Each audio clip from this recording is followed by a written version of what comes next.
இன்றைக்கி தவளாடை தான் செய்ய போகிறோம். எப்படி செய்கிறதுன்னு பார்க்கலாம்.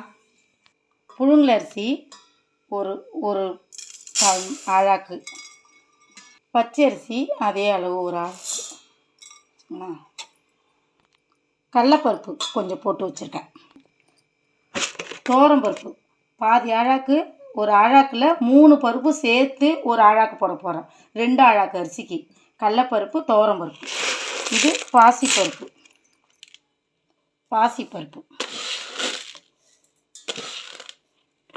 3 சேர்ந்து ஒரு ஆழாக்கு போட்டேன்.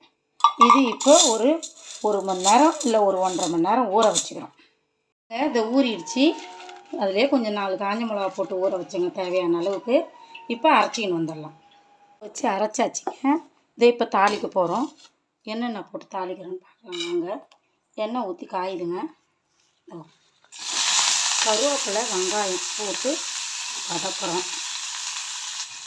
போட்டு வதக்கி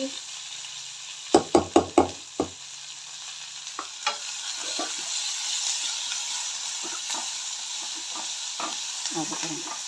இது வந்து தேங்காய், 2 பச்சை மிளகா, இஞ்சி, சோம்பு, பூண்டு எல்லாம் போட்டு மிக்சியில் அப்படியே கொரப்பாக அரைச்சி வச்சுக்கிறோங்க.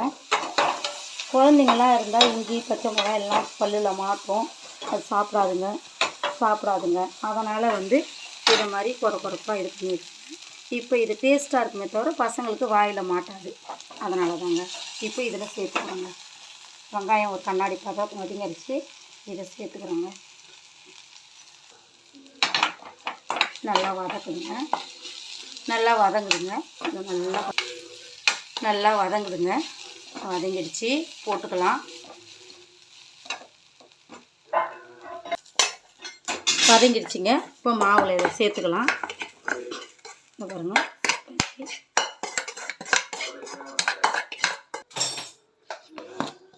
கொஞ்சம் மஞ்சள் தூள் போட்டுக்கலாங்க கலருக்கு. அவ்வளோதாங்க. உப்பு போட்டாச்சு.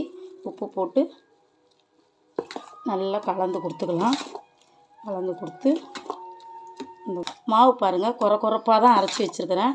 அரிசி பருப்பு எல்லாம் ஒன்றா போட்டு 2 மடங்கு அரிசி 1 மடங்கு பருப்பு, அதில் நமக்கு தேவையான பருப்பு கலந்து கொடுத்தாச்சு. கொஞ்சோண்டு ஜீரகங்க, கொஞ்சோண்டு மிளகு, சும்மா அங்கங்கே ஒன்று தெரிகிற அளவு, அவ்வளோதாங்க. முடிஞ்சிடுச்சிங்க. இப்போ ஊற்றிக்கலாங்க. அடை ஊற்றிக்கலாம். கல் காயுது.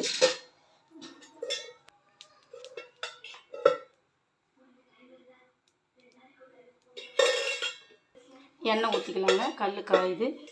எண்ணெய் ஊற்றிக்கலாம்.